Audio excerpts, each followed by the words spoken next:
చెప్పు.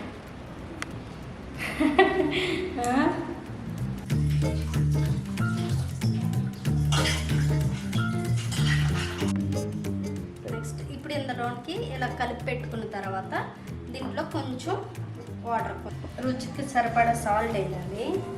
నెక్స్ట్ కొంచెం పసుపు, కారం, నేను ప్రియా కారం వాడుతున్నాను.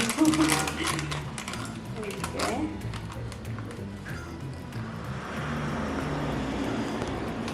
కారం, కొంచెం ధనియాల పౌడర్, కొంచెం గరం మసాలా,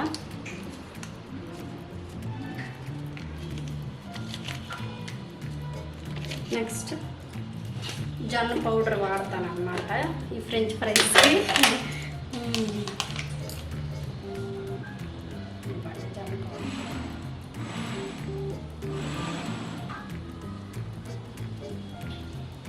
ఓకే,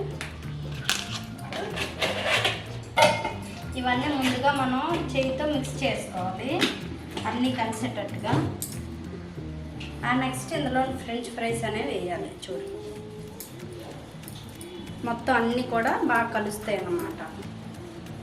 వేస్తే కొంచెం చిటికెడు వాటర్ వేస్తే సరిపోద్ది, ఎందుకంటే కొంచెం బంగాళదుంపలు తడితడిగా ఉంటాయి కాబట్టి ఎక్కువ వాటర్ వేయకూడదు, కొంచెం వాటర్ మాత్రమే వేయాలి. బాగా ఫాస్ట్ చేయాలి.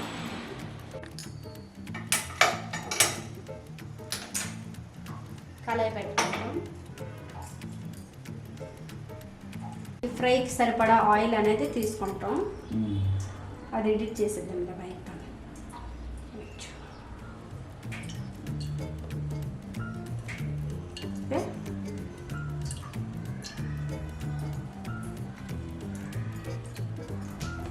నెక్స్ట్ ఇప్పుడేమో మనం కలిపి పెట్టుకున్నది ఇందులో వేస్తాం అన్నమాట. ఒక్కొక్కటి విడివిడిగా వేస్తే ఫ్రెంచ్ ఫ్రైస్లో కరకరలాడుతూ పొటాటో చిప్స్ రెడీ.